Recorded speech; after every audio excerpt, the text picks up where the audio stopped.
Hello, my name's Sabrina Waynath from sabrinawaynath.com. I'm a psychotherapist in private practice, and this is just a short video really with an exercise to help you discover your underlying and unconscious beliefs about money, sometimes called money scripts, which are usually formed in childhood and really can prevent you from having a healthy relationship with money and discovering sort of wealth in all of its forms, and particularly peace of mind around money.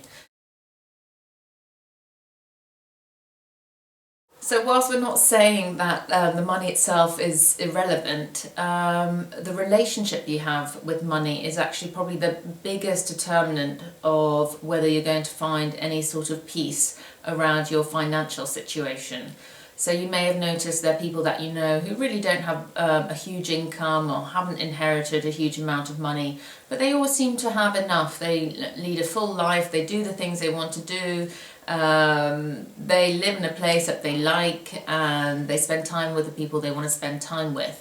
Whilst there are others who have much higher incomes or for whatever reasons have a lot more money but are always sort of on the verge of overspending or fearful about losing their money, and or sort of racking up huge credit card debts, whatever it happens to be, but there's a sense of unease around their financial situations even though there's a lot of actual money there.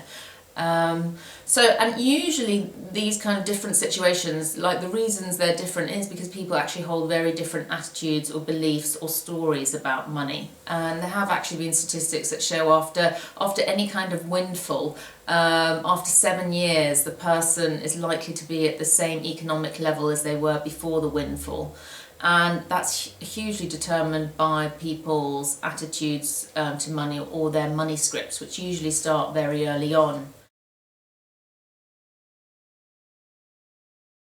So the reason that you really need to discover your underlying money script is that if you've got any sort of underlying belief, whether it's I don't deserve money, or money is bad or evil, or money is unimportant, or something along the lines of the wealthy got that way by taking advantage of others, you're likely to be very uncomfortable, even if it's just unconsciously, with the idea of wealth.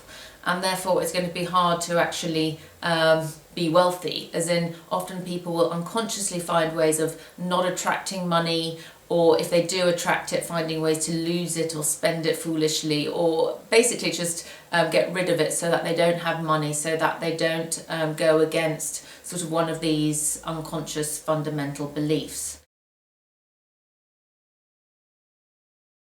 So one of the easiest ways to discover your underlying money scripts or beliefs about money is just to think about the top 4 or 5, the most memorable experiences you've had with money. And that may be from childhood all the way to present day. And with each situational experience, you just jot down a sentence or two about what happened and an adjective next to that experience. So whether that's happy or sad or empowered or powerless or jealous or frightened, whatever that word is.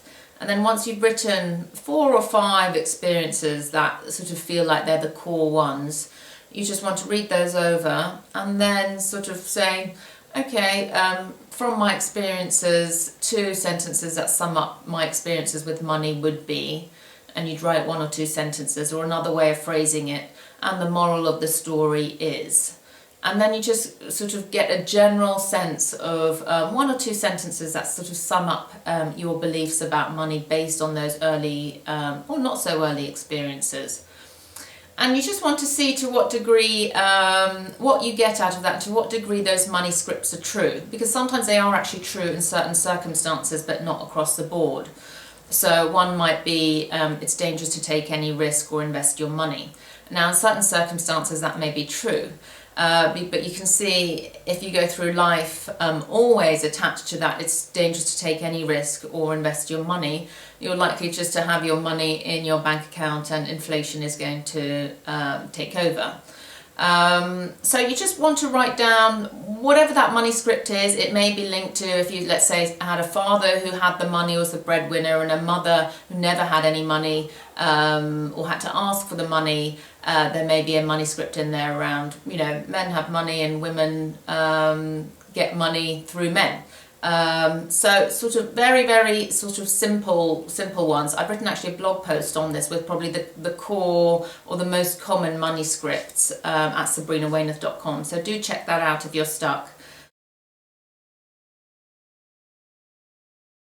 So the most common money script that some people get baffled with is the one that goes, if I had more money things would be better, and it's really one that you do want to write down and go, is it true? Because as long as you're believing that one to be true, there's always a sense of a carrot in front of you. However much you make, it's never quite it. You always want to be further along the line, and I think sometimes people forget that actually having money or having wealth comes with its own set of issues, and it's not necessarily linked to more happiness, and things aren't necessarily better.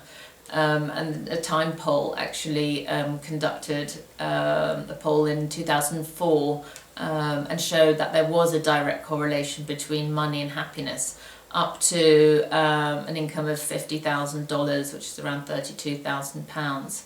But after that there was no direct correlation, which is just an interesting bit of information that happiness, that richer people weren't necessarily happier, and we all know that on one level and then we forget it on another.